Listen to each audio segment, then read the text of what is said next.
Buen día, jóvenes. ¿Qué tal? Eh, Vamos a iniciar con la sesión de hoy. Minuto, por favor, para poder compartir las diapositivas.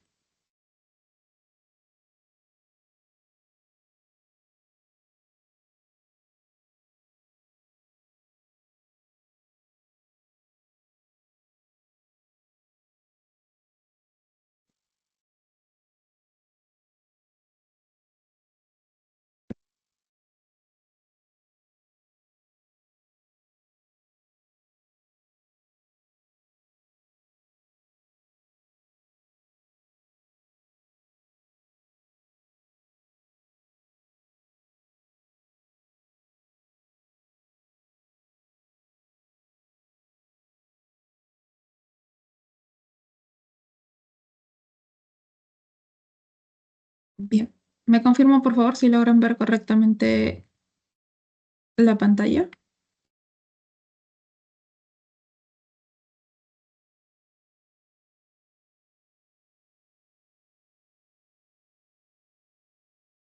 ¿Sí? ¿Se logra ver?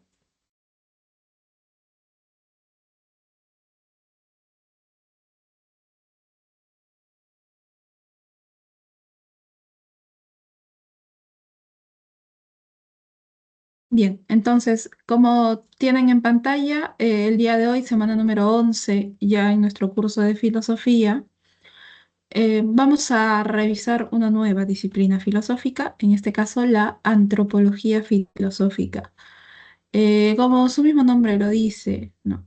Antropología viene de la raíz antropos, que significa hombre, y es precisamente el ser humano, el objeto de estudio de esta disciplina filosófica, ¿no? A partir eh, de esta definición, a partir de el hombre como objeto de estudio, se van a surgir distintas preguntas dentro de esta disciplina y obviamente distintas maneras de intentar resolver estas preguntas o estos problemas. A lo largo de la sesión del día de hoy, ¿sí? Vamos a ver algunos de estos problemas, los más importantes, y vamos a ver también cómo es que buscan resolver dichos problemas algunos filósofos. Entonces, comenzamos. En primer lugar, ¿cómo podemos definir la antropología filosófica? Bueno, nosotros ya hemos dicho que el objeto de estudio de la antropología filosófica es el ser humano y todas las situaciones en las que se puede involucrar el hombre. La pregunta básica, la pregunta mediante la cual inicia, si podemos llamar así, esta disciplina, es la más fundamental, ¿no? ¿Qué cosa es el hombre? Y para remitirnos a alguna respuesta o alguna de las primeras respuestas que tenemos conocidas respecto a esta pregunta, podemos hablar de, por ejemplo, la respuesta que dio Platón en su momento. Cuando le preguntaron, Platón, ¿qué es el hombre? Le preguntaron. Dijo, bueno, el hombre es un animal bípedo, ¿no? Un animal que se camina sobre dos patas, sobre dos piernas, y que no tiene plumas. Un par de días después, se apareció Diógenes, ahí en las calles de la polis, tomó una gallina, la desplumó y le echó a andar. Y le dijo a todos, miren, un hombre. Obviamente Diógenes estaba burlando de la definición platónica. Em, Esto ejemplifica claramente cómo, incluso a partir de preguntas muy que parecen muy sencillas, ¿no? Existen distintas maneras de resolverlas dentro de la filosofía. Otra pregunta que puede evocar la antropología filosófica es, bueno, ya estamos aquí en el mundo, ¿no? ¿Cuál es nuestro destino? ¿Qué debemos hacer de nuestra vida? ¿Qué cosas debemos cumplir? Esa también es una pregunta que han buscado resolver distintos filósofos. Si hablamos de nuestra vida, también podemos hablar de nuestra muerte. ¿Qué cosa es la muerte? ¿Qué nos espera? ¿Nos espera algo después de la muerte? Si nos espera algo después de la muerte, ¿qué cosa nos espera? ¿Nos podemos preparar para la muerte? ¿Cómo asumimos los seres humanos la inevitable muerte que en algún momento nos llegará? Todas estas preguntas se formulan dentro de la antropología filosófica. Hay una característica, bien, de esta disciplina filosófica, y es que todas estas preguntas versan alrededor del hombre como objeto de estudio, pero ¿quién reflexiona sobre esto? El mismo hombre, el mismo ser humano, entonces, se está estudiando, bien, se estudia a sí mismo en tanto en tanto él es objeto. Bien, objeto de estudio y sujeto que estudia. Esta es esta característica de autorreflexión, si se quiere, de la antropología filosófica. Bien, ¿quedó claro, jóvenes? ¿Podemos seguir? Sí, Miss. Bien, gracias. Entonces vamos a ver algunos problemas que se enuncian dentro de esta disciplina, bien, y cómo se responden a estos problemas a lo largo de la historia de la filosofía. Tenemos en primer lugar el clásico problema del origen, ¿sí? Es decir, problema del origen del hombre, ¿no? ¿Cómo nace el hombre? ¿Alguien lo crea o no lo crea? ¿El hombre nace por una especie de generación espontánea? ¿Cómo se da? Bueno, aquí vamos a tener una clásica respuesta, ¿bien? Que fue la que se tomó durante mucho tiempo y que obviamente tiene su fundamento en la filosofía medieval. Estamos hablando del creacionismo. ¿Qué nos dice el creacionismo? Para el creacionismo, todo lo que yace en el mundo ha sido creado por un ser divino, es decir, ha sido creado por Dios. Aquí tenemos la postura de un padre de la iglesia, fundador específicamente de la vertiente patrística dentro de la filosofía medieval. Estamos hablando de Agustín de Hipona. Eh, Agustín de Hipona va a sostener que es Dios quien crea al ser humano a su imagen y semejanza. Es decir, todas las características que Dios pone en el sujeto cuando lo crea, en el hombre cuando lo crea, es precisamente cómo Él quiere que sea el hombre, ¿no? En pantalla tenemos un extracto de la creación del hombre, esta pintura, este mural, si se quiere, sí, es un mural muy grande que está en los techos de la Capilla Sixtina, obra del pintor renacentista italiano Miguel Ángel, ¿no? Y aquí vemos cómo esta conexión entre Dios y el hombre, ¿no? Muy una especie de comunicación, pero em, si te das cuenta, no se tocan las manos de Dios y el primer hombre, porque esto representa al primer hombre, ¿no? Es porque Dios crea al sujeto, bien, según el creacionismo, pero lo dota de cierta libertad de acción, ¿bien? Dios se va a erigir, su voluntad se va a erigir como obviamente el bien supremo que va a dirigir de alguna manera algunas cuestiones de la vida del hombre, pero le va a brindar libertad de elección frente a distintas situaciones. Bien, ¿cómo llama esta libertad, esta autonomía de elección Agustín? Libre albedrío. hombre posee el libre albedrío. Bien. Eh, es decir, Dios no está siempre detrás de nosotros, como para decirnos qué es lo que debemos hacer para controlar nuestra vida, ¿no? Sino que nosotros tenemos la capacidad, frente a una situación, por ejemplo, que nos plantea una disyuntiva, ¿bien? Imagínate una situación que nos plantea una disyuntiva, elegir qué camino tomar. Muchas veces nosotros sabemos que un camino es el correcto y un camino es el incorrecto, y sin embargo elegimos el camino incorrecto. Bueno, es parte de este libre albedrío, ¿bien? Cómo actuar.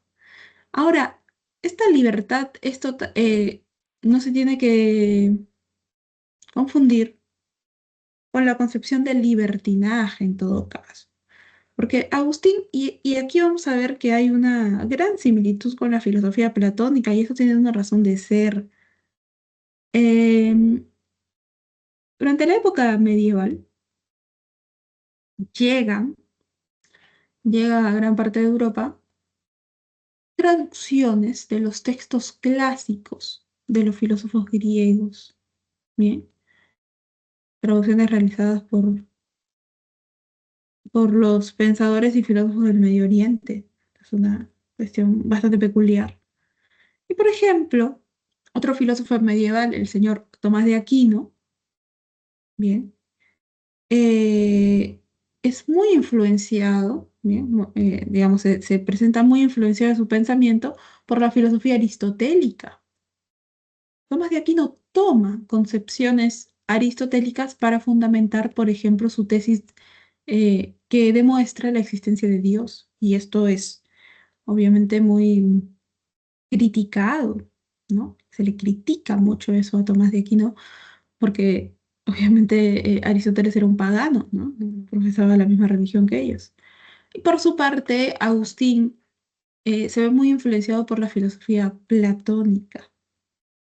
Bien, si tú lees a Tomás, lo que vas a leer es la filosofía de Aristóteles, pero con un tono evidentemente teológico. Y si tú lees a Agustín, vas a leer a Platón también en clave teológica, bien, básicamente.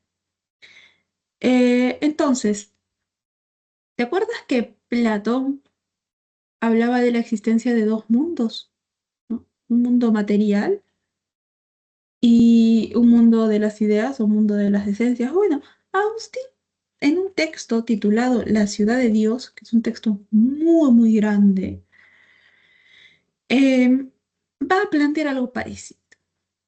Va a decir que nosotros estamos aquí, en la ciudad terrenal, ¿sí? El mundo es la ciudad terrena.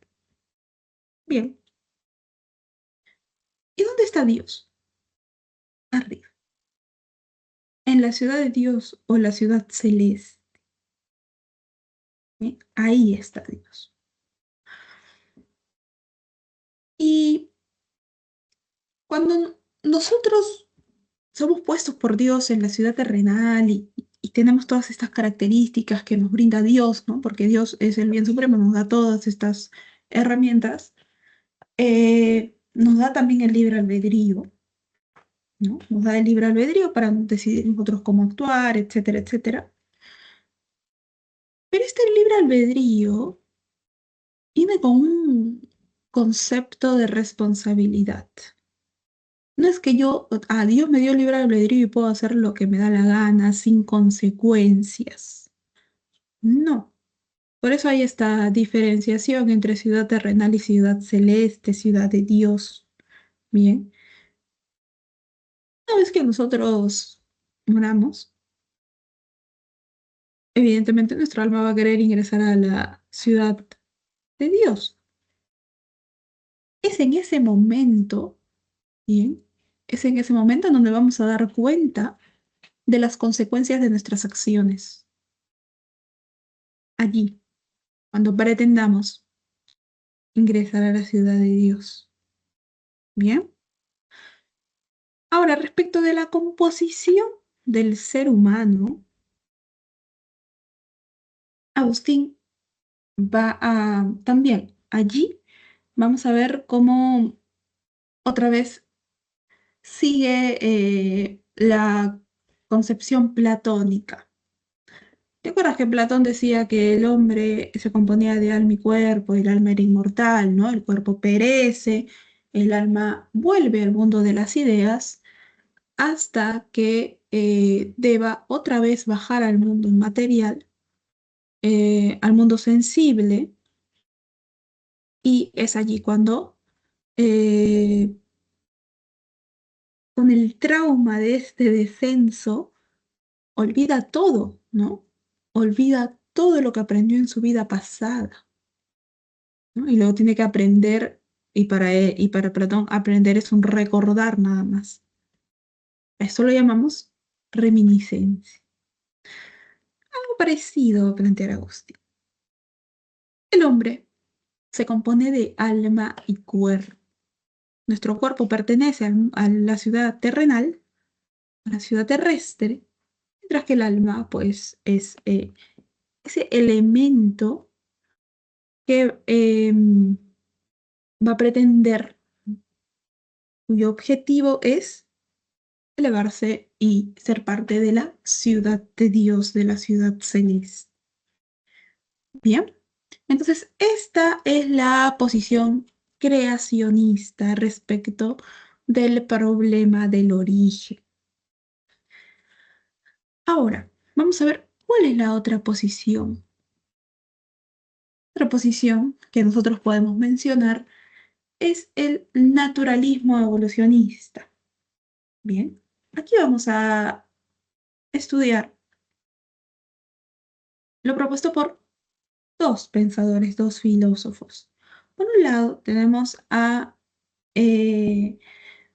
filósofo, sociólogo y psicólogo británico Herbert Spencer. Bien, eh, cuyo planteamiento fue muy influyente durante la filosofía del siglo XIX. Bien, em, Spencer va a tomar la teoría de la evolución darwiniana y lo que va a hacer es aplicar los principios de esta teoría, evidentemente que se encuentra dentro del campo de las ciencias naturales, dentro del campo de la biología, la va a aplicar al estudio del ser humano, pero del ser humano viviendo en sociedad. ¿Bien? Sí, el hombre es un ser biológico, ¿bien? El hombre es un ser, pues, que producto de una evolución natural. Sí, pero los seres humanos, para Spencer, y esto es algo que inicia precisamente este planteo, ¿bien? No son sujetos que se desarrollan de manera aislada, sino que forman parte de un proceso evolutivo mucho más amplio. Que entonces aquí vamos a tener al sujeto biológico natural de manera independiente, pero también como parte de una comunidad, de una sociedad. Entonces, así como el hombre va evolucionando, ¿bien? Así, también, ¿qué cosa evoluciona? La misma sociedad, ¿bien? El hombre se vuelve un hombre que va descubriendo más cosas, ¿no? Como parte de sus formas de vida, etcétera. Bueno, la sociedad también. La comunidad parte de una comunidad simple, de una sociedad simple, a una sociedad mucho más compleja, ¿sí? A lo largo de la historia. Entonces, aquí está pues lo peculiar de la posición de Spencer, ¿bien? No aplica solo este concepto de evolución a los organismos biológicos como el ser humano, sino a las sociedades, al estudio de las sociedades, ¿bien? De la misma forma en que evolucionan los organismos vivos, las sociedades también evolucionan, pasan de ser desorganizadas a tener una estructura, pasan de tener una estructura simple a tener una estructura mucho más compleja, y las sociedades atraviesan así desarrollos sociales y políticos. Atraviesan también problemas en su desarrollo, como lo hace el sujeto. Bien, Eh, un concepto o un principio de la teoría darwiniana, de la teoría de la evolución darwiniana, que va a tomar Spencer y va a aplicar a las sociedades, es el principio de la supervivencia del más apto. ¿Qué nos dice el principio de supervivencia del más apto? Eh, en una situación X que se presente, va a sobrevivir siempre el que se adapte de la mejor manera y de la manera más rápida también. Bueno, esta idea no solamente, según Spencer, no solamente le corresponde al hombre, sino también podemos aplicar a los grupos sociales o las instituciones sociales. A las instituciones sociales, esto es muy interesante, ¿bien? En las instituciones sociales que no se adapten al cambio mismo de las sociedades donde se presenta, van a ser eliminadas, van a perecer, ¿bien? Van a ser reemplazadas por otras instituciones sociales. Mientras que aquellas instituciones sociales que sepan adaptarse bien, van a seguir, van a permanecer, van a prosperar dentro del entorno que forman. Bien. Em, por ejemplo, una institución social que tiene muchos años aquí. ¿De de qué institución social podemos hablar? Podemos hablar de la Iglesia Católica. Bien. La Iglesia Católica, desde su fundación, bueno, ha sufrido distintos cambios, ¿no? Porque si bien su sede se encuentra en el Vaticano, ojo, es un país independiente, también tiene su bandera y todo. eh, la Iglesia, pues, en ciertos momentos de la historia ha obtenido mucho poder, ¿no? Durante mucho tiempo estuvo muy cercana la Iglesia Católica al poder. Incluso podía tomar decisiones. Actualmente no tiene ese nivel de poder, pero digamos que posee un nivel de influencia todavía. Entonces, es evidente que podemos afirmar que la Iglesia Católica ha sabido adaptarse a los cambios de la sociedad. Los, los papas, las personas que son elegidas para comandar precisamente, dirigir, ¿no? esta institución, tienen que ver todas estas cuestiones, ¿no? Así como avanza la sociedad, va avanzando van avanzando también estas instituciones. Si quieren permanecer, deben adaptarse. No les queda de otra, diría Spencer. Quienes no se adaptan, simplemente perecen, son reemplazadas y posteriormente son olvidadas estas instituciones. Bien. Otra cuestión, las que no va a hablar Spencer, es de em, la autonomía que se le da al sujeto. El ser humano es autónomo y aquí él va a estar de acuerdo con muchos conceptos eh, del liberalismo clásico, en tanto el liberalismo clásico defiende la libertad individual. Bien. Es decir, estamos hablando de un proceso evolutivo del hombre, bien, que forma parte de la sociedad. Bueno, el hombre debe ser libre en este proceso evolutivo. Bien, no debe haber ninguna interferencia de otros o de instituciones externas. Entonces, Spencer evidentemente era un férreo opositor a estos intentos de control de las acciones del hombre, y lo que defendía era a rajatabla una autonomía personal del sujeto. Por último, podemos hablar de también cómo aplica este autor la teoría evolucionista al proceso que sigue la moral en las sociedades. Bien. La moral es producto de la evolución también. Bien. En tanto las sociedades van avanzando y se hacen más complejas y tienen en sí nuevas instituciones, ¿no? Formas de gobierno, etcétera, la moral también. La moral se adapta a las nuevas circunstancias sociales. Bien. De la misma forma en que el hombre como ser biológico, como organismo biológico se va desarrollando, bueno, la moral de una sociedad también. Bien. Depende en qué contexto estemos, podemos hablar de un tipo de moral o de reglas éticas, si se quiere, eh, y que se deben cumplir en tanto se acepten. Cuando estas cambian, obviamente es porque está cambiando la misma sociedad, ¿no? Por ejemplo, en nuestro país hace algunos años, no muchos, lamentablemente, era una opinión común que las mujeres no podían acceder al voto. Nuestro país fue el último país de la región en aprobar el voto femenino, por restricciones, evidentemente, ¿no? Entonces, si antes de que se apruebe el voto femenino por ahí le preguntaban a alguien, ¿y usted cree que las mujeres deberían votar, ¿no? En elecciones regionales o generales? Realmente la mayoría hubiera dicho, no, ¿para qué? ¿No? La mujer tiene otra función dentro de la sociedad. Tú lo preguntas ahora, tú le preguntas a alguien ahora y te va a decir, ¿y por qué nos hacemos esa pregunta? ¿No?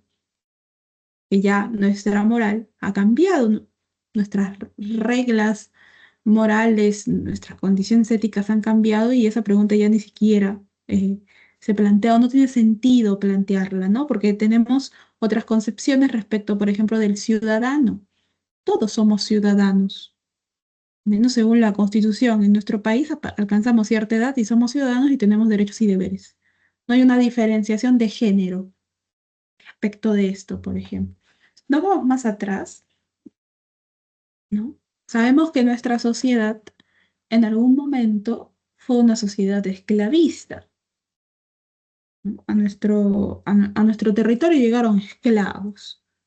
Bien, en primer lugar, cuando llega la invasión europea, se esclaviza a los indígenas, ¿no? Posteriormente llegan esclavos del África, que no se adaptan muy bien a el relieve de nuestro país, por ejemplo, en la sierra, en las alturas, ¿no? Por eso es que las comunidades afroamericanas, si te das cuenta, suelen estar sobre todo en la costa peruana. Y luego, por ejemplo, traen eh, a varios esclavos, sí, se puede decir, del territorio asiático, ¿no? Entonces, sucede este proceso en nuestra sociedad. Pero hay un momento en donde se declara, bien, la liberación de los esclavos.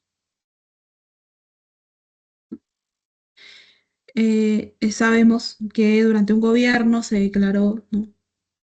Ilegal la esclavitud y se sigue otro proceso social.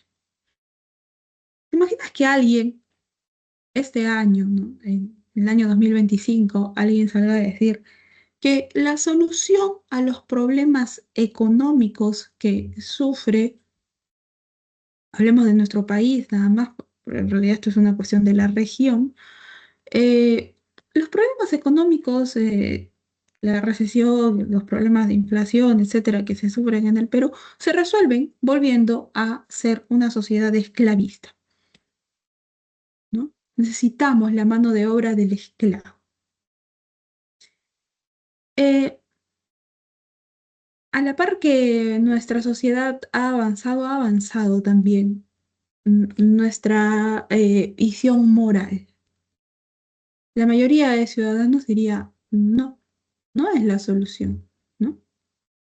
No podemos hablar de una vuelta a la sociedad esclavista, más bien lo que debemos hacer es reclamar, ¿no? En este caso, si hablamos de una cuestión de trabajo, reclamar el respeto a los derechos laborales de los trabajadores. Se sabe que en algunos lugares sobre todo donde se practica la agricultura, se tiene en condiciones casi esclavistas a muchos trabajadores. Hay que velar porque esto cambie, pero no podemos hablar de una vuelta a la sociedad esclavista. Esto es lo que diría actualmente la mayoría de nuestra sociedad, ¿no? Entonces, vemos cómo se da este proceso evolutivo también en condiciones, bien, de la sociedad y no solamente en el ámbito biológico y natural del ser humano. Entonces, eh, lo que va a sostener Spencer es una extensión, ¿bien?, de las ideas propuestas por Charles Darwin, pero ya no solamente dentro del ámbito de la biología, sino dentro del ámbito de la sociedad, de las estructuras sociales, de los cambios sociales, de las ciencias sociales en general. Bien. Ahora, por otro lado, vamos a tener eh, la visión de el filósofo alemán Friedrich Engels, compañero de Marx, ¿no?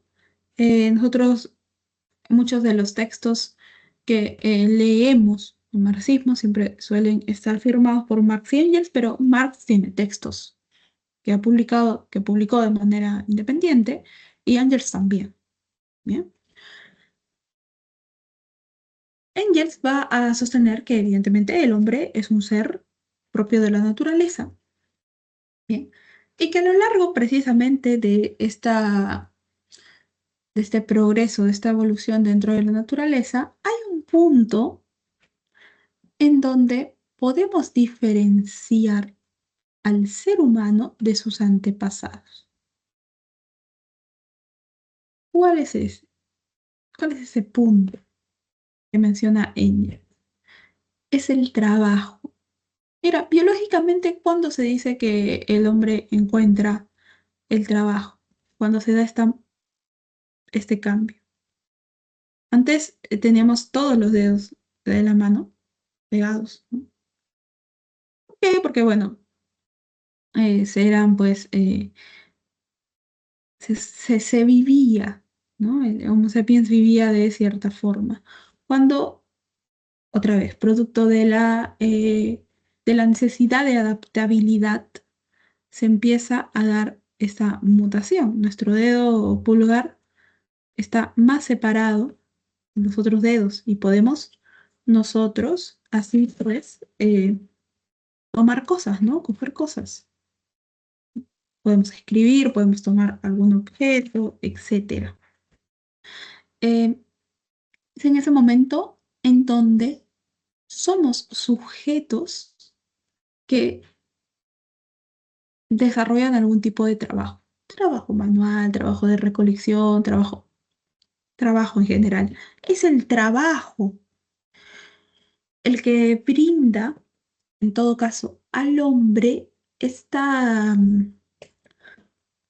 definición de ser humano.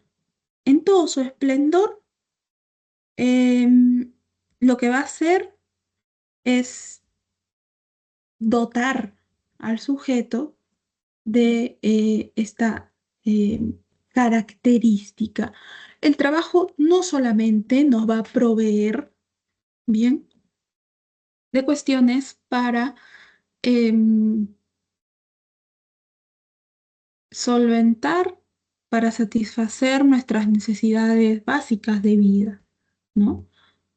Sino que nos da esta característica sumamente importante de humanización. En ese sentido, incluso para Engels, no decimos que el hombre descubre el trabajo o funda el trabajo, sino que incluso podemos decir que es el trabajo el que crea al ser humano, el que funda o fundamenta al sujeto como ser humano.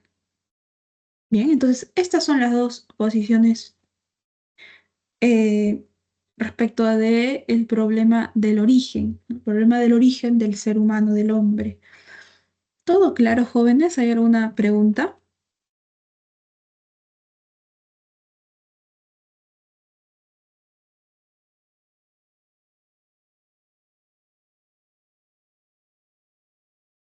Sí, podemos seguir.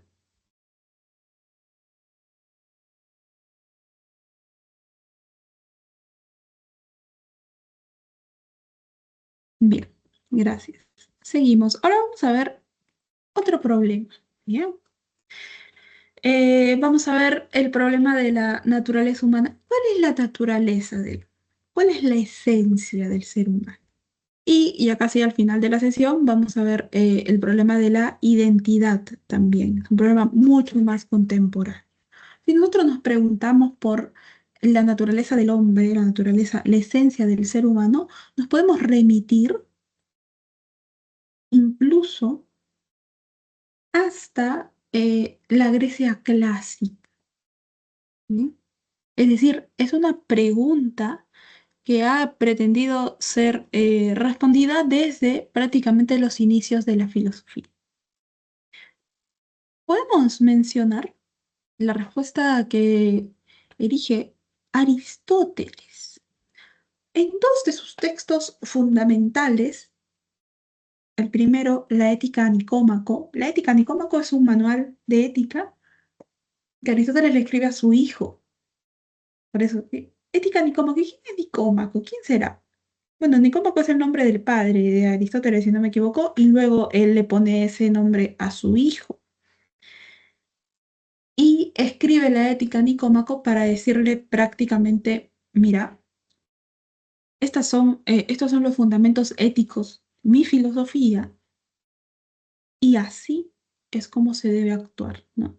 Y prácticamente lo que le está diciendo, y la persona más importante que yo creo que debe leer esto y que debe actuar bien, según mi percepción, eres tú. Bien, en la ética Nicómaco vamos a encontrar muchos conceptos que van a responder a este problema de la naturaleza humana.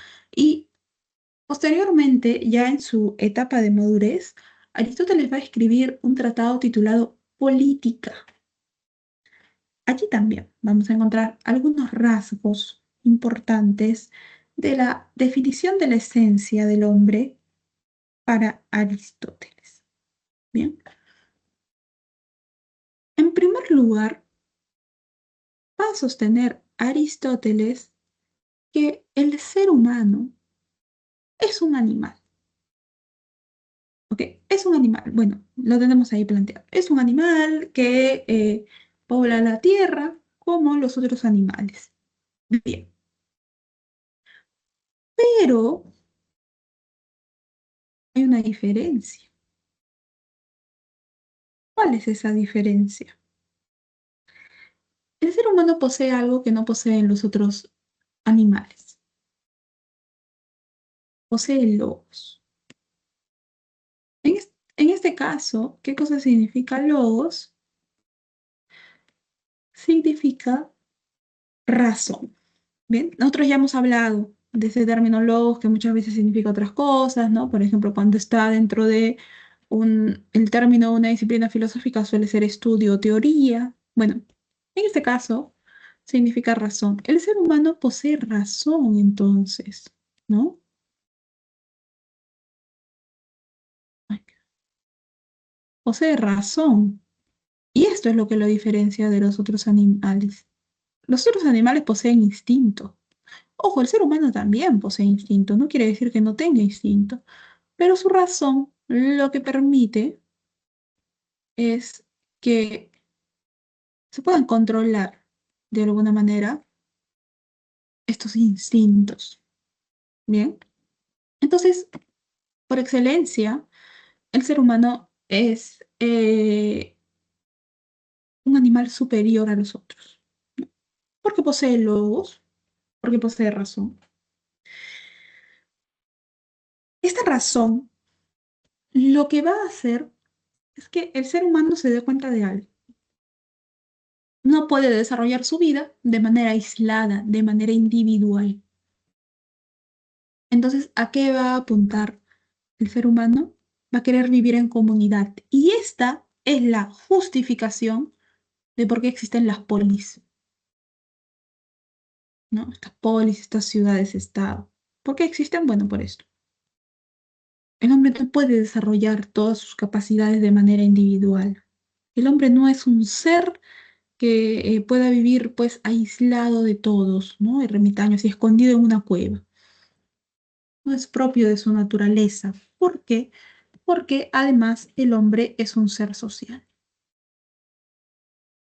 Necesita vivir en sociedad, ¿bien? Para desarrollar las distintas actividades que lo ocupan. Necesita esa interacción con el otro y con los otros. Bueno, em, y esto nos lleva a la tercera característica del ser, del sujeto, del hombre. Está mucho más marcada en la política. ¿Qué nos dice ahí Aristóteles? El sujeto es un ser político porque el hombre necesita participar activamente de la vida política de la polis. Bien, esto es una característica de prácticamente todas las polis griegas. Los ciudadanos, cuando hablamos de ciudadanos, en la mayoría de veces estamos hablando de hombres libres, de literalmente hombres libres, ¿no? Varones libres. Porque quienes no eran ciudadanos, los esclavos. Tú sabes que las polis griegas eran sociedades esclavistas, entonces los esclavos no son considerados ciudadanos, evidentemente, no son seres políticos, son politicón, dice Aristóteles. Los esclavos no, las mujeres tampoco, y los niños tampoco. Bien, entonces esta es una característica también del sujeto, ¿no? Tanto ciudadano, los extranjeros no son ciudadanos, por ejemplo, también los bárbaros dirían ellos, ¿no? Pero los ciudadanos son seres políticos, animales políticos, dice Aristóteles, porque forman parte de muchas decisiones e incluso depende de qué forma de gobierno estemos. Muchos de ellos pueden ser, no sé si elegidos, porque algunos son elegidos y otros son elegidos por sorteo, ¿no? Que también era una manera de elección durante la Grecia clásica, elegidos por sorteo para ejercer algún cargo público. Bien, entonces, sí o sí el hombre debía estar pues informado para el desarrollo de esta parte de su naturaleza, la política. ¿Bien? Entonces tenemos al hombre en su naturaleza, en su esencia, como ser racional, ser social y ser político. Bien. Ahora, ¿cómo se compone el ser humano? Vamos a volver a algo que nosotros ya hemos visto en Aristóteles, específicamente en la sesión dedicada a la filosofía antigua. ¿Te acuerdas? Para Aristóteles, ¿cuántos mundos existen? En primer lugar, ¿alguien se acuerda para Aristóteles cuántos mundos existen?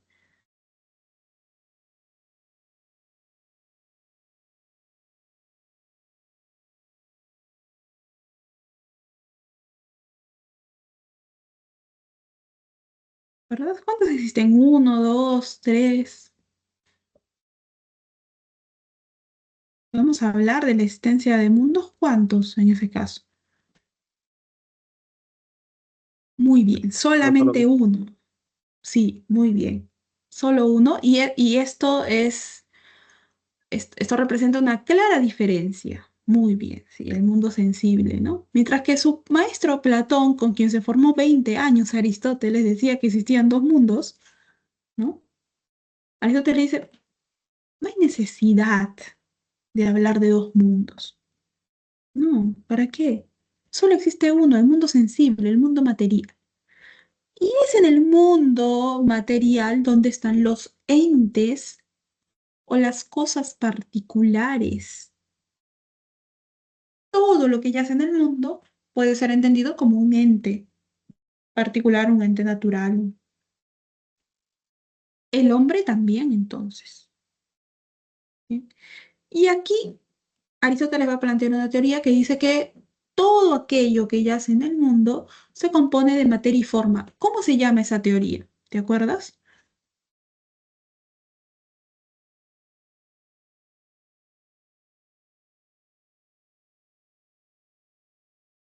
¿Qué nombre recibe la teoría aristotélica que nos dice que todos los entes que yacen en el mundo sensible se componen de dos elementos, materia y forma?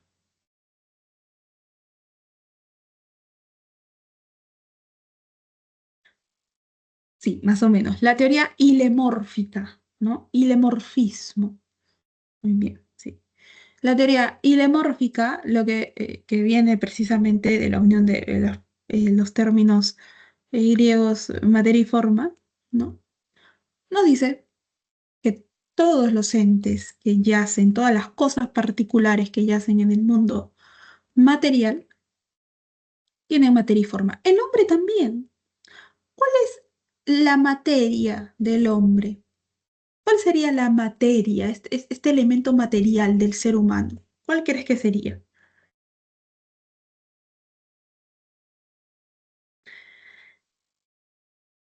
El cuerpo, muy bien, el cuerpo. Y la forma, sí, el cuerpo es la materia, ¿no? Y la forma es su alma. Aquí hay otra diferencia entre la concepción de alma de Aristóteles y su maestro Platón, ¿bien? Platón habla de un alma inmortal, un alma que regresa al mundo de las ideas. ¿Recuerdas? ¿No? Un alma que regresa al mundo de las ideas y que luego tiene que esperar hasta que pueda volver a unirse a un cuerpo, pasa todo este proceso, se da esta concepción de reminiscencia porque olvida todo el alma, todo lo que aprendió en su vida anterior y tiene que volver a aprenderlo. El conocimiento es eso para Platón, solo reminiscencia. Bueno, Aristóteles no tiene esta concepción del alma. Él no habla de un alma inmortal. ¿Y por qué? Porque acuérdate que él está hablando solamente de un mundo. Existe un mundo nada más. Entonces no hay justificación para decir que el alma es inmortal. Pero si recordamos su clasificación de las funciones del alma, vamos a sostener que el tipo de alma que se encuentra en el hombre, ¿cuál es? El alma racional, ¿no? Esta es exclusiva del ser humano. ¿Te acuerdas esta clasificación de las funciones del alma? Bueno, el alma racional solamente le corresponde al ser humano según Aristóteles. ¿Todo claro, jóvenes? ¿Hay alguna pregunta? ¿Podemos seguir?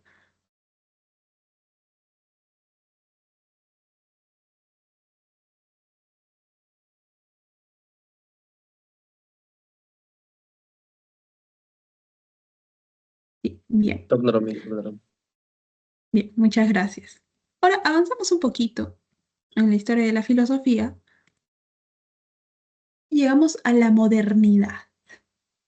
Bien, con el filósofo francés René Descartes, padre del racionalismo y padre de la filosofía moderna. Acuérdate, con Descartes inicia la filosofía moderna.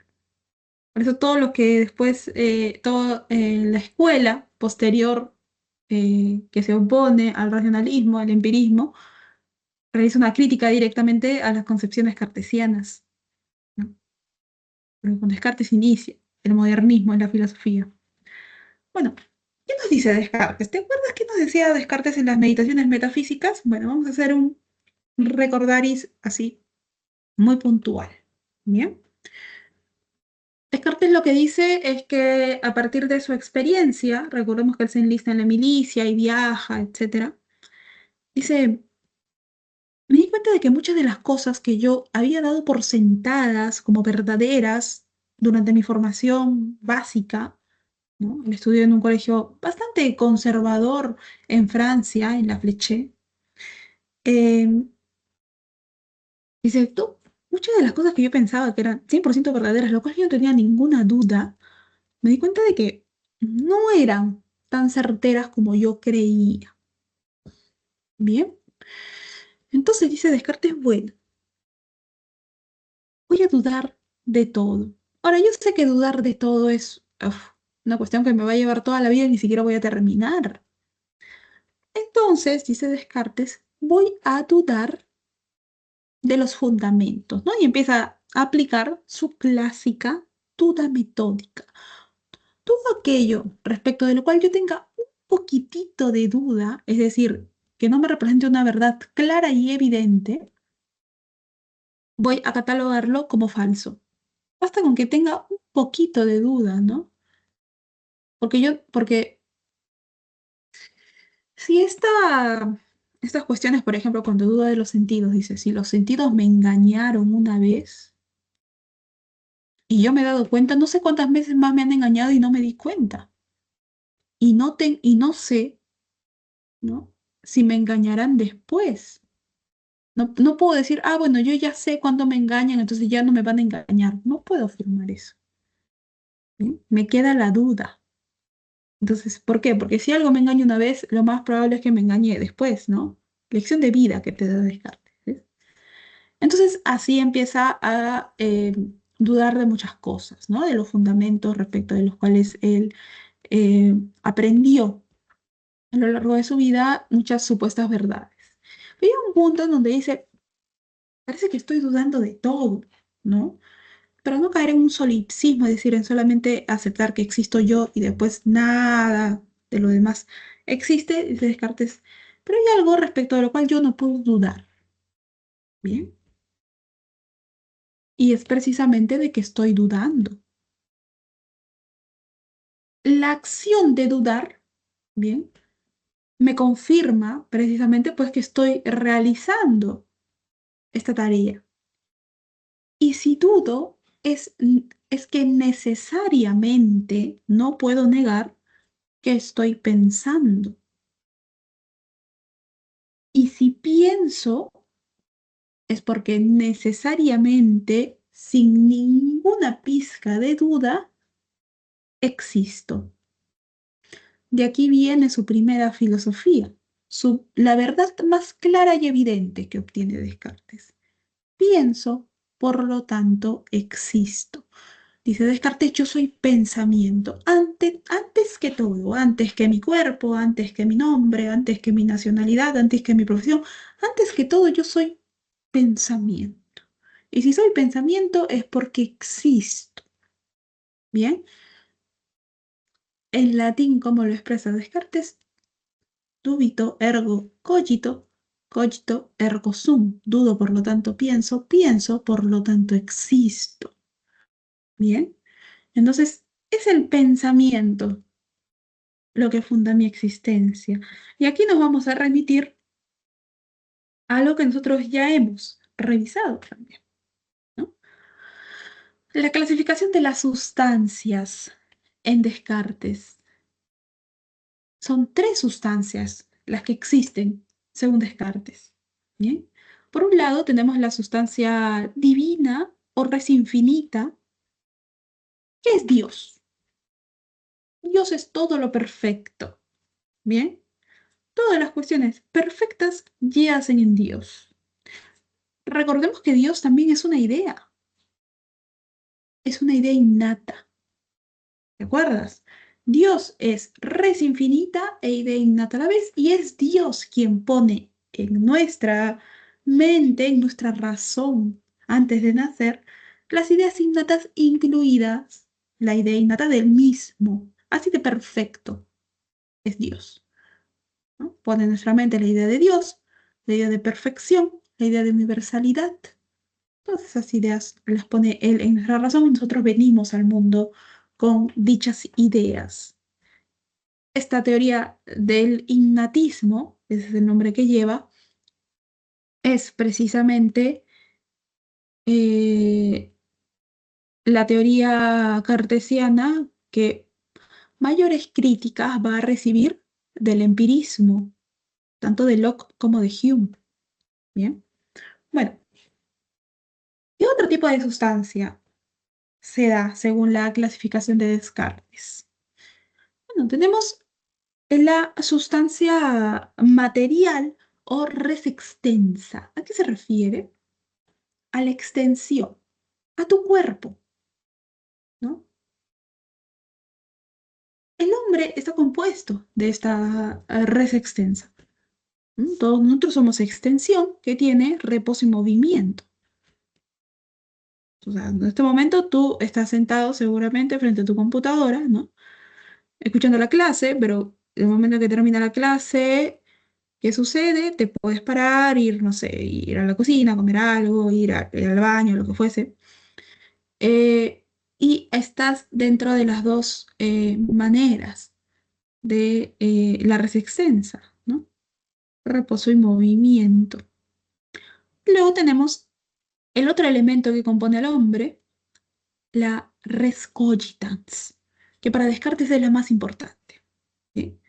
Realiza una clasificación, bueno, hablamos de la res infinita como perfecta, pero en este contexto de la naturaleza del ser humano, la sustancia más importante es la sustancia pensante, el pensamiento, porque para Descartes nosotros no somos más que pensamiento. Esto es lo que define y lo que nos distingue, ¿bien? De los otros seres que poblan el mundo. ¿No? Entonces esta es la posición cartesiana. Eh, Ahora, avanzamos y avanzamos en el tiempo también un poquito y vamos al siglo XIX, la filosofía contemporánea, con la concepción antropológica filosófica del señor Friedrich Nietzsche, filósofo alemán, ¿no? A ver, para empezar, ¿alguien se acuerda qué nombre recibe, con qué término conocemos la filosofía nietzscheana? Vitalismo mismo. Muy bien, vitalismo. Bien, acuérdate. La filosofía de Nietzsche se conoce bajo eh, la concepción de vitalismo. El vitalismo, por ejemplo, posteriormente va a ser tomado también por otro filósofo, no alemán, otro filósofo contemporáneo eh, llamado Arthur Schopenhauer. No recuerdo ahora si es alemán o es austriaco. Em, bueno, ¿qué es lo que dice Nietzsche respecto de la naturaleza del hombre? El hombre es evidentemente un ser natural, ¿sí? Pero el hombre en su esencia de ser natural y ser biológico contempla la vida como el valor más importante de su existencia. Por eso la concepción nietzscheana se llama vitalismo. Este empuje hacia la autoconservación, hacia el cuidar mi vida por sobre todas las cosas. ¿Bien? Según Nietzsche, en esencia el hombre es eso, un ser que cuida su vida por sobre todas las cosas.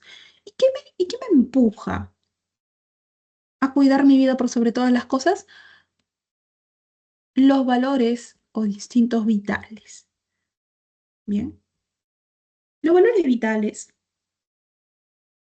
son valores que fundan la naturaleza humana. Por ejemplo, el egoísmo es un valor vital. La codicia es un valor vital. La envidia es un valor vital, dice Nietzsche. ¿Y por qué no hemos escuchado de estos valores vitales? Bueno, vamos a ver más adelante por qué.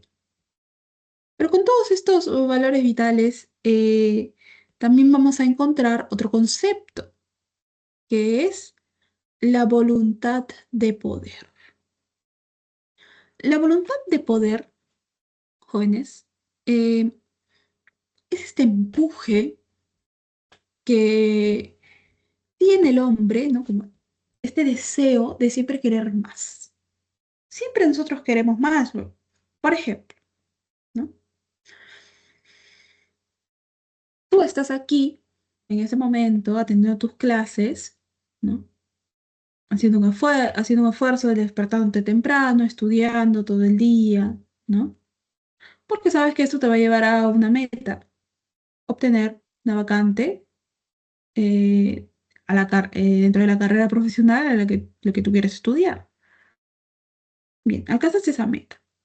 Una vez que seas un alumno, alumna universitario, universitaria, vas a tener otra meta, terminar tu carrera, ¿no?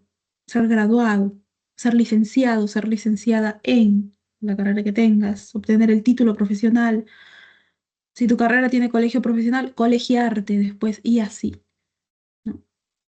Va pasando el tiempo, vas teniendo varios objetivos. ¿Y qué es lo que te impulsa, según Nietzsche, a llegar a tener estos objetivos y a cumplirlos? La voluntad de poder. No importa qué obstáculos se te presenten, ¿no? O imagínate que tú vas a dar tu último examen, ¿bien? Tu último examen para asegurar que puedas lograr un cupo, una vacante, ¿bien? Mediante los exámenes de la PRE. Imagínate que tú vas a Derecho, que es una de las carreras más demandadas, ¿no? Y en la fila para ingresar al local donde te toca dar tu examen, te encuentras con una persona, un chico, una chica, ¿no? Empiezan a conversar, te cae bien, después de un rato te empieza a decir, bueno, y este, ¿cuál es, qué número de intento es? Y tú dices, bueno, es el primero, ¿no? Es el primero, le estoy dedicando tiempo. Y la otra persona te dice, ah, para mí ya es el tercero y es el último. ¿Por qué? Bueno, porque si no logro obtener una vacante aquí, no sé, mi familia ya no me va a apoyar, voy a tener que trabajar un par de años y luego ver si es que puedo volver a intentar, ¿no? Porque no sé cómo se vayan a dar las cosas. Y bueno, te das cuenta que la persona no es mala, tal vez el contarte esto por ahí le afecta un poco, ¿no? Tratas de cambiar de tema. Y esperando que abran la puerta para ingresar a dar tu examen, tú dices, "Mm, esta persona estaba yendo también a derecho, de la misma carrera que tú, es decir, era competencia directa para alcanzar una vacante". Y tú dices, bueno, yo podría intentarlo el otro año, ¿no? Voy a dar mal mi examen para que esta persona tenga más oportunidades de obtener la vacante. ¿Harías eso? Nietzsche dice que no,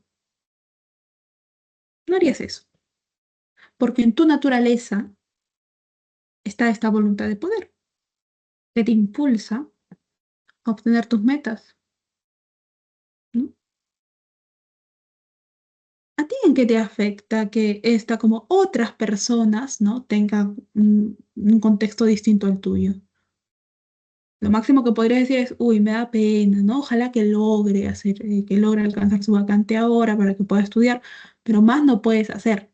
Tú tienes un objetivo, diría Nietzsche, y frente a cualquier obstáculo vas a intentar siempre cumplirlo. Bien, esta es la esencia del ser humano para Nietzsche.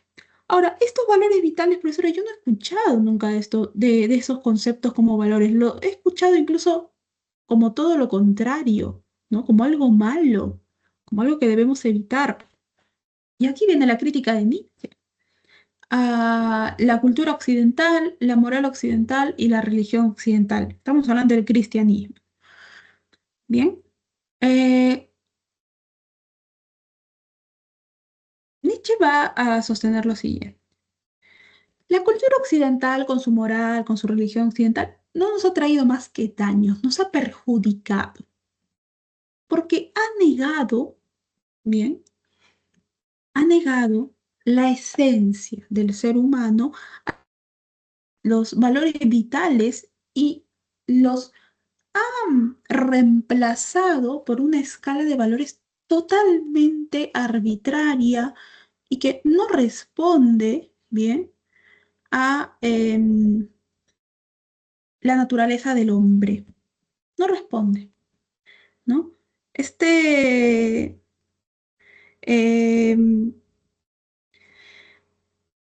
estos valores lo que han creado es un hombre débil, un hombre resentido, un hombre decadente. Em,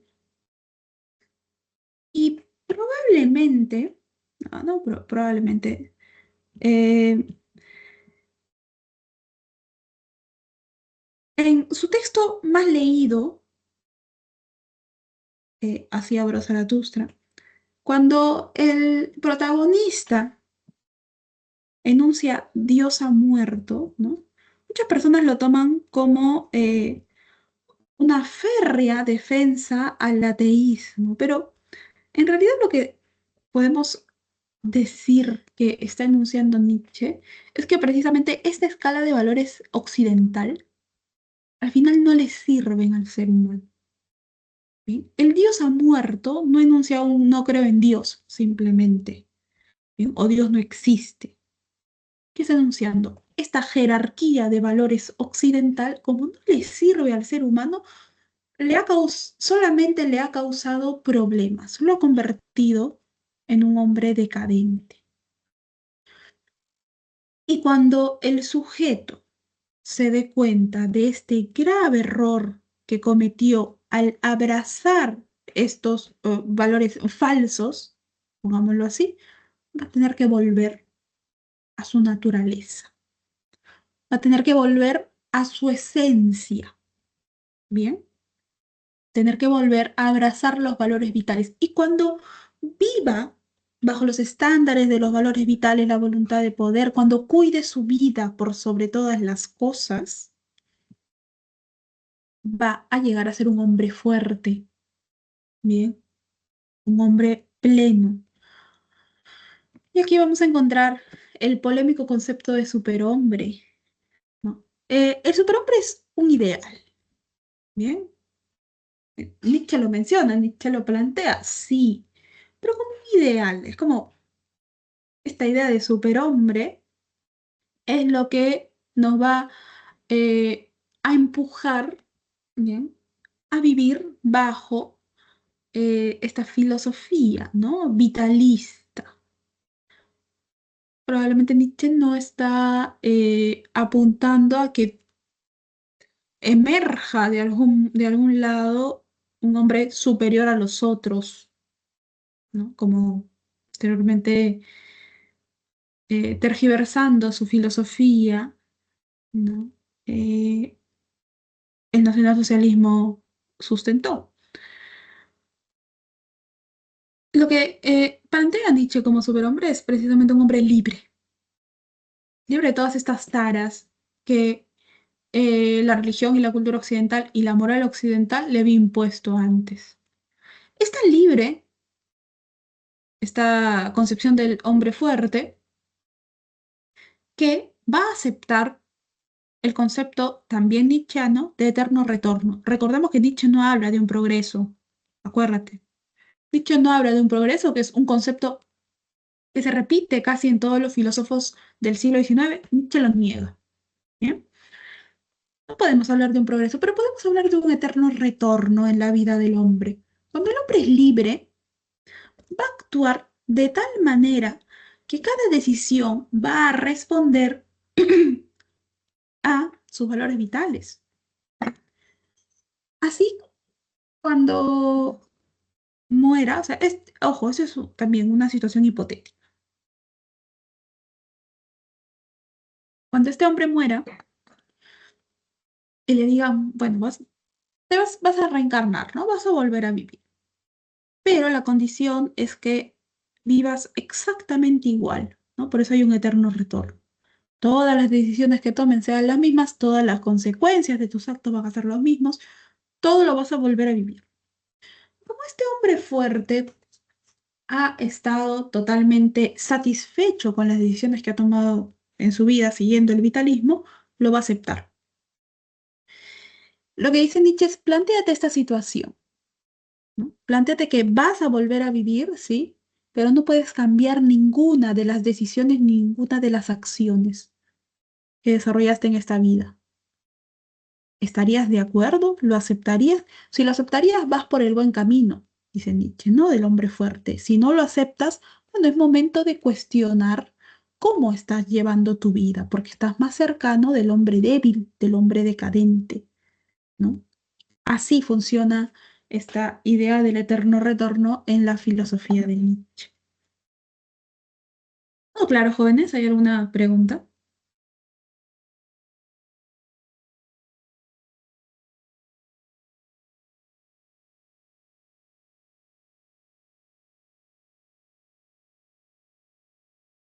¿Sí?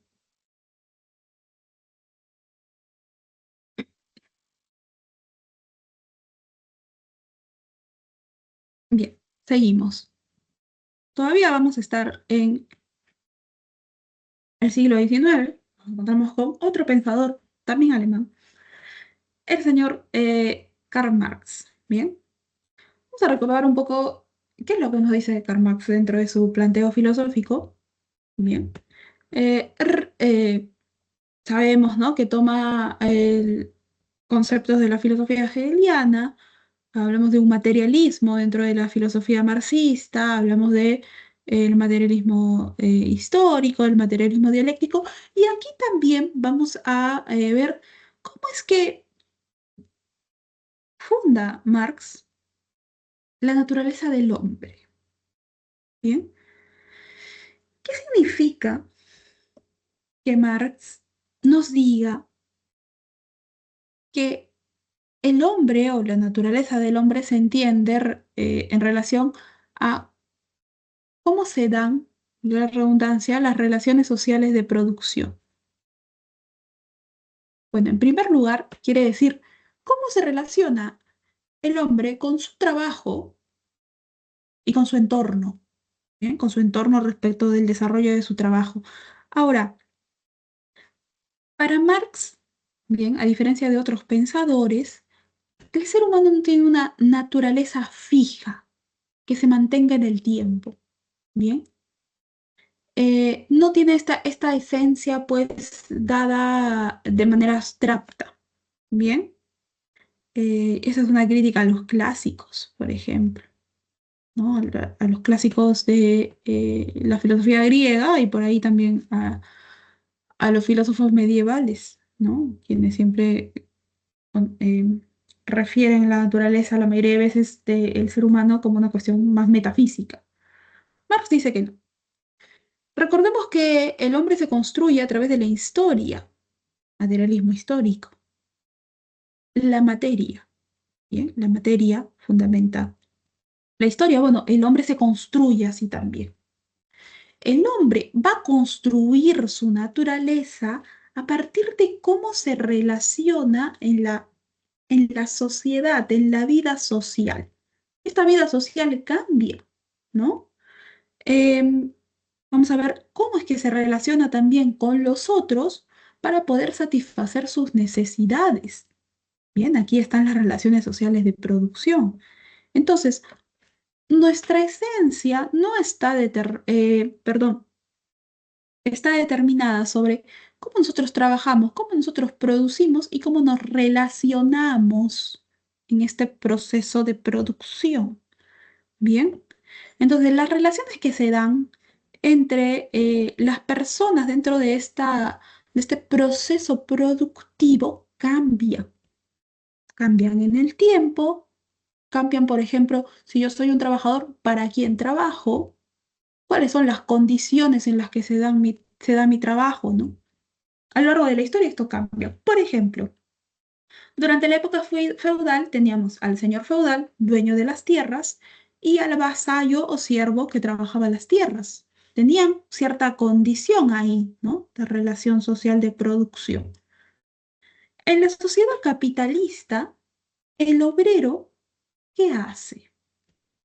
Trabaja dentro de una fábrica. ¿Quién es el dueño de la fábrica? El señor capitalista, el burgués. ¿Qué hace el obrero? Vende su fuerza de producción. ¿Bien? Esto genera plusvalía. Por eso dice Marx que en el capitalismo, en la sociedad burguesa, hay una enajenación del trabajo. Yo, obrero, estoy vendiendo, ¿bien? Mi fuerza de trabajo dentro de mi actividad productiva, pero yo no soy dueño ni tengo una relación directa con el objeto final de mi trabajo, sea lo que fuese que produzcas, ¿bien? No tengo esta relación.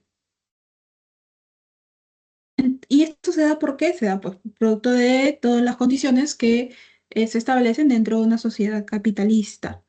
Es el burgués, dueño de la fábrica, quien es dueño de mi trabajo. No produce nada de lo que yo estoy produciendo, pero aún así es el dueño, ¿no? Entonces no hay una relación, una identificación con el objeto de mi trabajo. Por ejemplo, ¿cómo se darían estas relaciones sociales de producción en la sociedad comunista?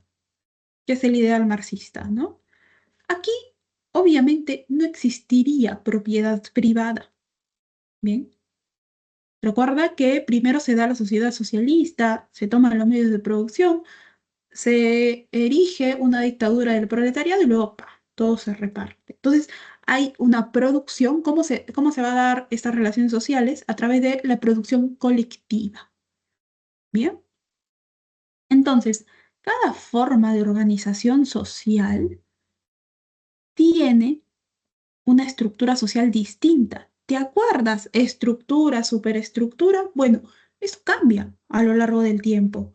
Entonces, no podemos hablar de una esencia fija del hombre, sino que todo esto está determinado respecto a cómo se relaciona, primero, cómo se da históricamente estos cambios y cómo dentro de un momento histórico el hombre se relaciona con su trabajo y con su entorno. Bien.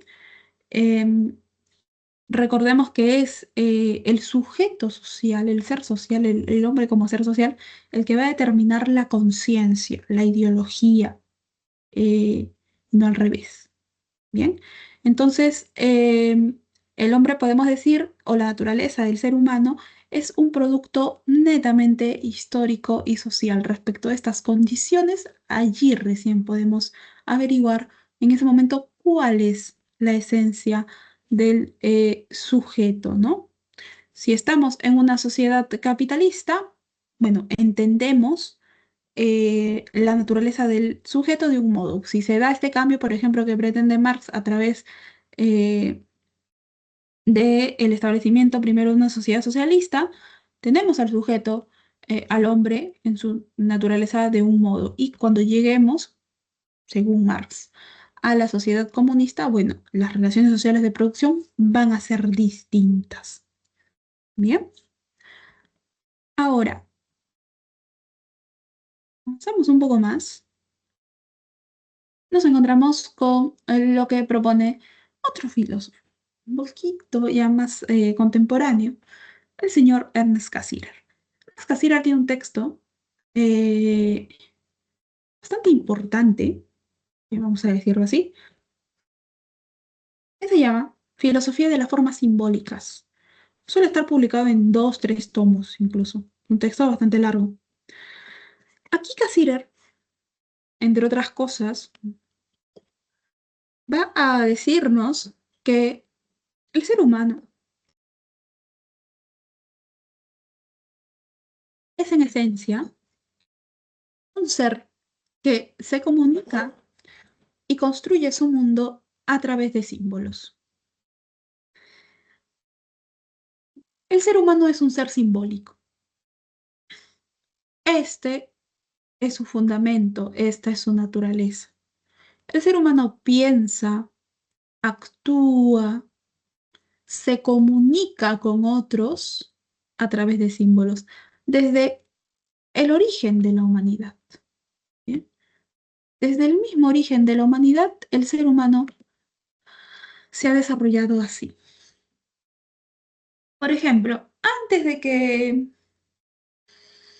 mm, nazca la filosofía, ¿te acuerdas cómo se explicaban los hombres, al menos los hombres en Grecia, por ejemplo, los hombres de las poligriegas, cómo se explicaban el universo, el mundo, los fenómenos que veían a través de mitos? Entonces, si yo utilizo los mitos para explicarme por qué al atardecer, por qué al atardecer el cielo, las nubes y todo el cielo se pone de cierto color. Y el mito me da una explicación, ¿no? Se dio la guerra de los titanes. Son símbolos, son símbolos los mitos, ¿no? Este enfrentamiento entre dioses, este enfrentamiento entre los titanes, este enfrentamiento entre semidioses todos son símbolos, ¿no? Así se comunicaba esto. La mitología es 100% simbólica. Luego, si vemos también el arte es simbólico, ¿no? Desde su origen, desde el propio origen de la humanidad. el arte rupestre, ¿qué representaba? Como vemos aquí en pantalla, situaciones cotidianas del hombre del paleolítico, del neolítico, etcétera, ¿no? Del hombre prehistórico, digamos. Eran estas situaciones las que se pintaban y hoy es arte rupestre, ¿no? Depende del momento que se viva. Durante el Renacimiento se buscaba exaltar la figura del hombre, del ser humano. Por eso era prácticamente el objeto de todas las representaciones del arte renacentista, ¿no? El David es un ejemplo de esto. ¿Se necesita exponer algo cada vez que la gente va a Florencia? Sí, a Florencia a ver el David, ¿no? Si tú vas a la Capilla Sixtina, como vimos hace unas láminas anteriores, ¿no? Está toda la pintura que hizo Miguel Ángel, por la cual le pagaron muy poco, según él. Eh, ¿Necesitas alguna explicación de que ahí te están narrando la creación del mundo? Por Dios, ¿no? Y cada uno puede tener una propia interpretación. Eso es lo curioso del arte, ¿no? Y si tenemos, y bueno, esto también depende de cada pensador, ¿no? Estos se pueden aceptar como totalmente válidas, así sean distintas. ¿Eh? Porque es símbolo, según Cassirer. Otro símbolo también es la lengua, el lenguaje. Podemos hablar de un lenguaje escrito, de un lenguaje oral, de un lenguaje de señas, de un lenguaje musical, ¿no? Si tú sabes leer un pentagrama, no necesitas que te pongan ahí cuál es la nota, sino que empiezas a ver las claves, ¿no? Los símbolos, los silencios también se simbolizan en el lenguaje musical. Las velocidades también se simbolizan. Las uniones, todos se simbolizan. No se tienen que poner aquí hay 4 segundos de silencio, ¿no? Te ponen un símbolo que tiene un nombre. Y si tú lees esto, puedes comprenderlo. Bien, así el autor haya muerto hace varias décadas, ¿no? Como por ejemplo sucede en la música clásica. La religión también tiene símbolos para comunicarse. Tú pasas por un templo que tú no sabes de qué religión es y ves una cruz. Inmediatamente un templo cristiano. Cristiano, digamos, en todo su esplendor, católico, cualquiera, ¿no? Pasas otro día por otro lugar y ves uno de estos templos, ¿no? Y ves una estrella de David, templo judío.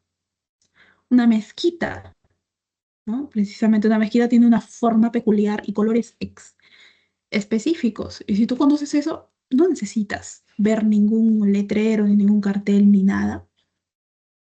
Es la mezquita por la forma, por las figuras que tiene en la pared, una mezquita. Entonces aquí debe haber una comunidad que cada cierto tiempo viene a esta mezquita. Y bueno, por último, la ciencia también se transmite eh, a través de símbolos, ¿no? Los símbolos, los cálculos, las fórmulas más famosas de la ciencia, nosotros la conocemos aunque no nos dediquemos a la ciencia 100%. Bien, porque el hombre, según Cassirer, forma su mundo a través de estos símbolos. Bien, es decir, incluso, ¿no?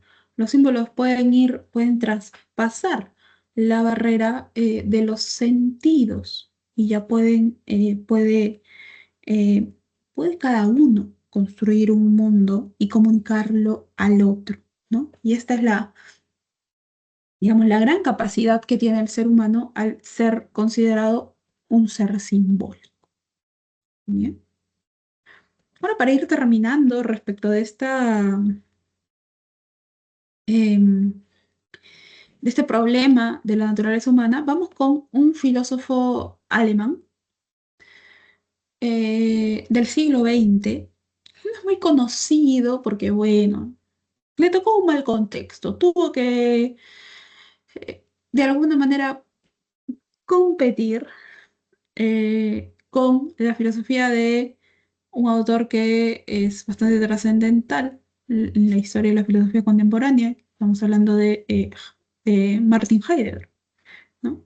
Pero la posición de Max Scheler, filósofo alemán, dentro de la... Bueno, él también tiene una teoría fenomenológica, pero dentro de la antropología filosófica es muy peculiar, ¿bien? Porque Scheler va a decir, la esencia del ser humano es su espíritu, ¿bien? Em, Dice Scheler, mira, siempre que se define al ser humano, se habla de una dimensión psíquica y de una dimensión material, casi siempre, a lo largo de la historia de la filosofía. Bueno, para Schiller no es tanto así, mira, porque nos olvidamos de la dimensión espiritual.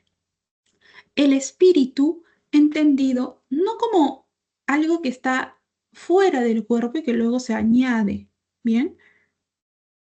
Como por ejemplo el cartesianismo diría, ¿no? Sino como parte de estas dimensiones, estas tres dimensiones. Bueno, el espíritu siempre es parte, ¿no? Del hombre. Tenemos la dimensión biológica, tenemos la dimensión psíquica y tenemos pues la dimensión espiritual. No hay que olvidarnos, dice Scheller, de la dimensión espiritual. ¿Cómo caracteriza al espíritu Max Scheller?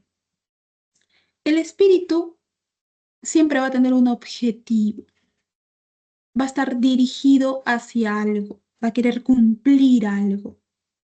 ¿Bien? El espíritu además es autónomo, tiene una autonomía existencial, según Shell. Es decir, el hombre tiene instintos, sí, hasta allí todo bien, pero al tener esta autonomía existencial, esta independencia de acción, dice Scheller, el espíritu puede controlar estos impulsos, estos deseos, ¿no? Estos instintos, y eso es lo que lo diferencia de los otros hombres, perdón, de los otros animales, lo que diferencia al hombre de los otros animales. Los otros animales actúan por instinto. Bueno, el hombre también tiene instinto, ¿eh? Porque tiene esta dimensión biológica. Evidentemente tiene instinto, pero su espíritu es lo que ayuda, lo que lleva a controlarlos, ¿no? Em, entonces, es una diferencia, Scheller. Durante mucho tiempo se ha pensado que el espíritu era solo pensamiento. No, el espíritu es lo que nos concibe como seres humanos. ¿Bien? Nos puede objetivar y a representar el mundo, conocer el mundo y también darle algo al mundo, aportarle al mundo. Em, Podemos también controlar nuestros instintos, tomar distancia de nosotros mismos y de nuestros propios impulsos, ¿no? Juzgar cómo deberíamos actuar frente a una situación y decidir frente a esta deliberación cómo actuar. Esto nos lo da el, el espíritu. Para Schiller, el espíritu ve el mundo.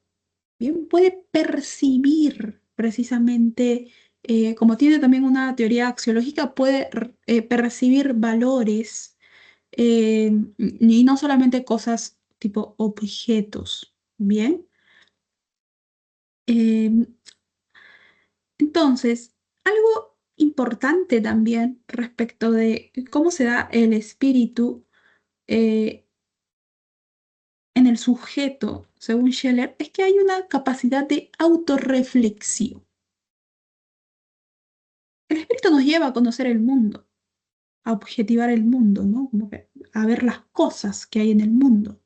Pero también nos puede llevar a una capacidad autorreflexiva, preguntarnos por nosotros mismos, por cuestiones más particulares. Bien.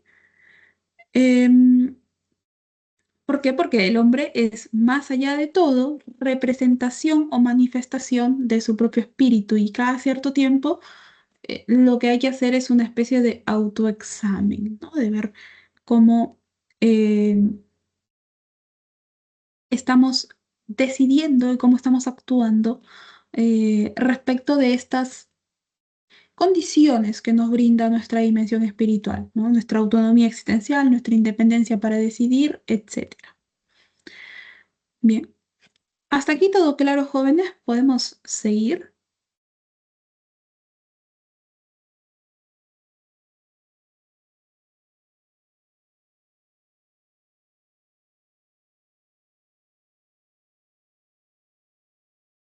¿Sí? Bien. Ahora vamos a ver otro problema. Bien, muchas gracias. Mucho más contemporáneo. Bien. Estamos hablando de el problema de la identidad. Aquí nos vamos a encontrar, el problema de la identidad es, está siendo muy tratado recientemente dentro de la filosofía. Bien, es un problema del siglo actual, eso es lo que queremos decir, fines del siglo XX, inicio del siglo XXI, más o menos. Em, y probablemente el filósofo más conocido que habla de la identidad es el canadiense Charles Taylor. Bien, en la filosofía contemporánea, sobre todo en la filosofía política y en la ética, su planteamiento ha sido muy influyente. ¿Qué nos dice Taylor? Bueno, para la construcción de la identidad de una sociedad o de una comunidad o de una persona, nosotros nos tenemos que remitir a una política muy importante. Esta es la política del reconocimiento. Para desarrollar su política del reconocimiento, lo que hace Taylor es como una especie de estudio histórico acerca del yo.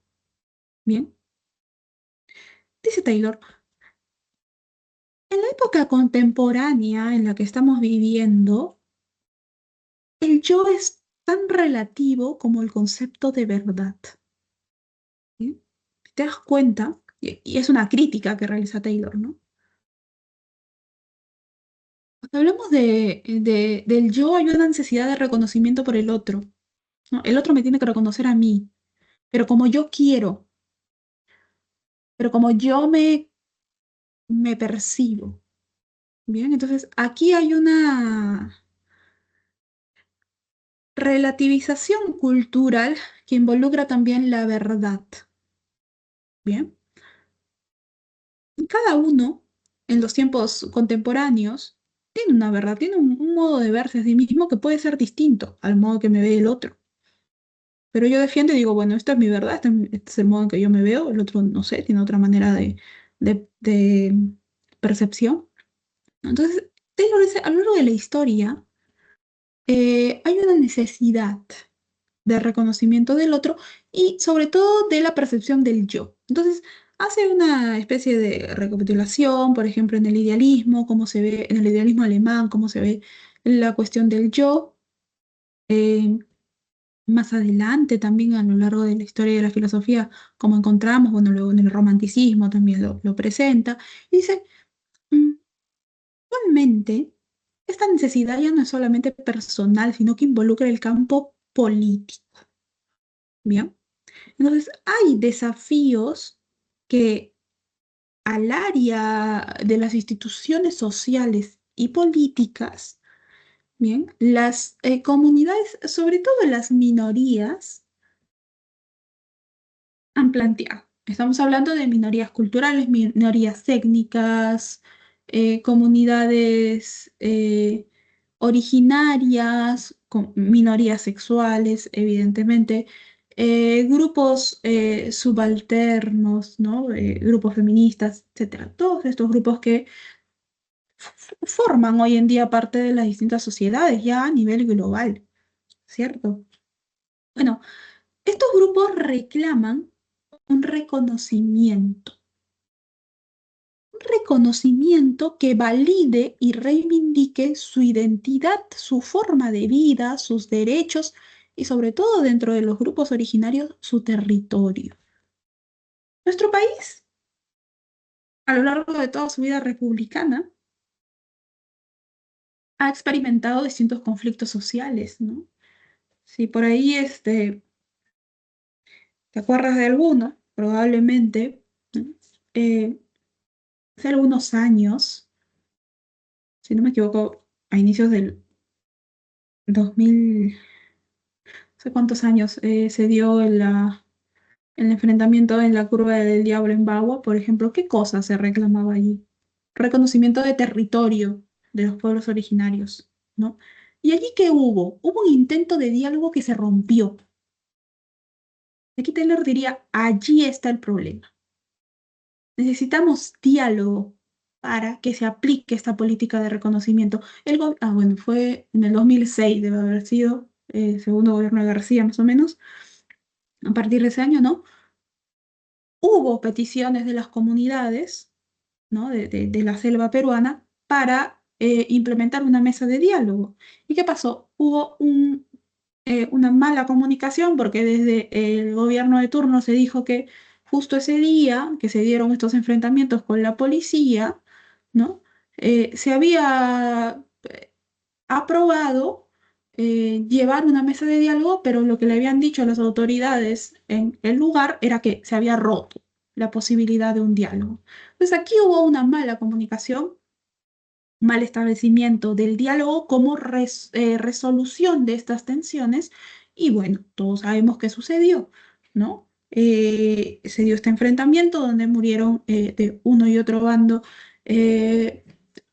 personas y sobre todo ciudadanos peruanos, ¿bien?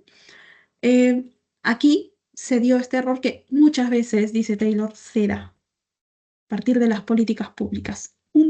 El no reconocimiento lleva precisamente a estos conflictos, lleva a situaciones de opresión y en su caso extremo, como en este caso que te mencioné, hay un montón más, mucho más recientes incluso, ¿no? En nuestro país lleva a la muerte de muchas personas involucradas, ¿no? En estas situaciones. El reconocimiento es algo que, por ejemplo, en nuestro país, recordemos que en nuestro país ya hacen muchas comunidades originarias, ¿no? Siempre han exigido, ¿bien? Un ejemplo. Hasta hace algunos años, en nuestra nación solamente se aceptaban como lenguas oficiales dos, el castellano y el quechua.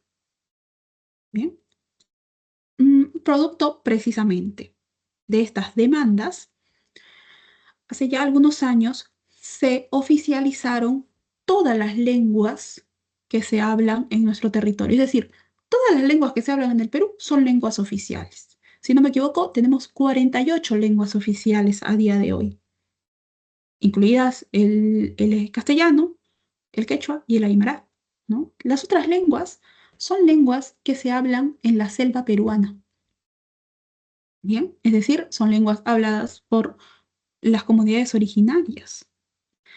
Esta ley eh, fue una ley, un decreto, una ley, abre camino a otras cosas, ¿no? Y esto es lo que señala Taylor, ¿no? El reconocimiento no es solamente un reconocimiento teórico en papel, también lleva a la práctica de otras cosas. Por ejemplo, si en un territorio, en una localidad, se habla, por ejemplo, la lengua bora bora, en su mayoría, ¿no? Digamos, todos los pobladores, todos los ciudadanos aquí hablan bora bora como primera lengua y su segunda lengua es el castellano. Entonces, por ley, por ejemplo, si alguno va al Banco de la Nación a hacer algún trámite, debe tener un intérprete.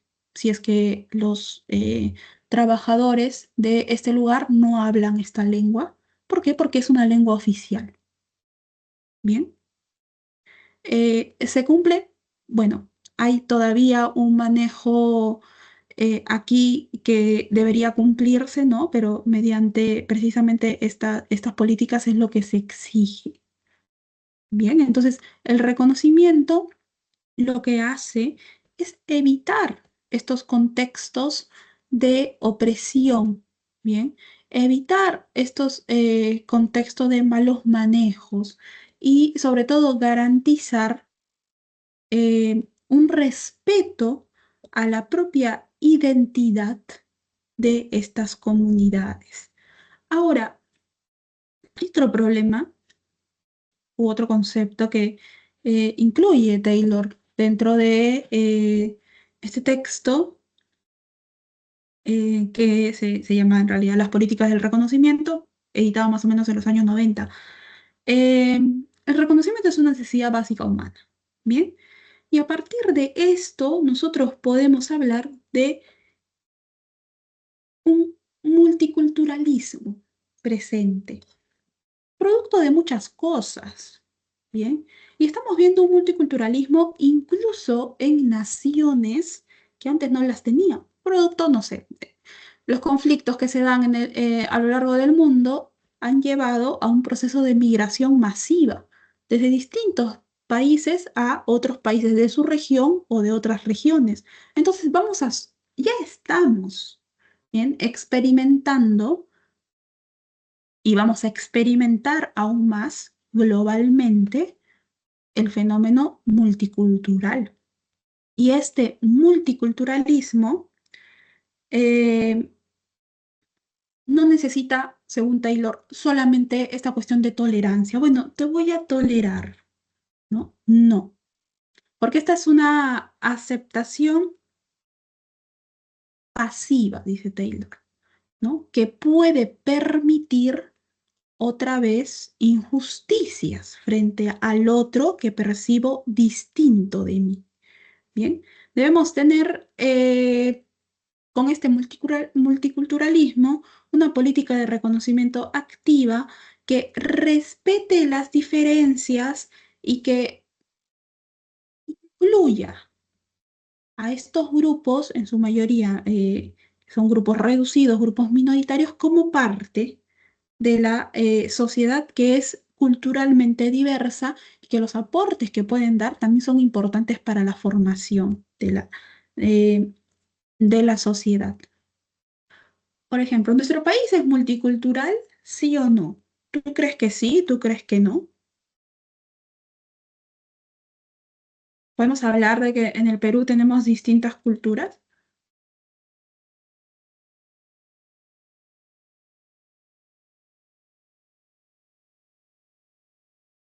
¿Sí o no? ¿O tenemos una cultura homogénea?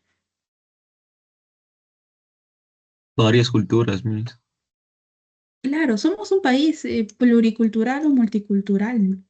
Al igual que muchos países de la región. Por ejemplo, un país muy cercano a nosotros, un país que queda al sur, estamos hablando de Bolivia, eh, en su nombre oficial es la República Pluricultural de Bolivia. Estos procesos de reconocimiento, eh, que obviamente es un proceso de su misma sociedad, es lo que dice Taylor, puede asegurar esta participación activa de todas las comunidades, de todas las culturas que forman parte de una nación, ¿no? En nuestro país sí, en nuestro país tenemos distintas culturas. ¿Estamos en el proceso de aceptarlas? Bueno, estamos en un vaivén, ¿no? Estamos en un vaivén. Al parecer, hay alguna selección, sufrimos de alguna selección para aceptar ciertas cosas de una cultura y dejar de lado otras, ¿no? No sé si te acuerdas, por ejemplo, de las artesanas Shipibo con IVAs. En primer lugar, las artesanas Shipibo con IVAs son reconocidas en casi todo el mundo. Su arte es reconocido y valorado en casi todo el mundo. Ellas, o sea, esta infantilización también es un problema, según Taylor, ¿no? De pensar que como estas comunidades son pequeñas y tienen muchos años, entonces hay que paternizarlas de algún modo. No, son totalmente autónomas si se les da las herramientas. Los shipibos condivos tienen sus comunidades y tienen también una comunidad en Lima, por ejemplo, y tienen sus modos de vivir y de trabajar. ¿no? Sus artesanías son probablemente la forma donde más se los conoce. Y hubo hace unos meses, si no me equivoco, hace unos meses, una polémica de esta diseñadora peruana, ¿no? Que decía que ella podía aprender las técnicas de las artesanas y las diseñadoras también, Shipibo Conivas, porque era parte de su cultura. Era parte de su cultura. Es decir, está sosteniendo que todos somos, todos los peruanos, todos los miembros del territorio nacional, somos una cultura homogénea, ¿no? Obviamente hubo aquí una polémica donde las artistas, Shipibo Conivas puede salir de explicar que en realidad era una cuestión netamente comercial, como, como esta diseñadora le podía haber comprado o podía haber tomado clases con cualquier otra comunidad del mundo, ¿no? Ellas estaban respetando su modo de vida, su modo de trabajo, su modo de producir, ¿no? Entonces, aquí, ¿qué faltó que no se dio? Reconocimiento.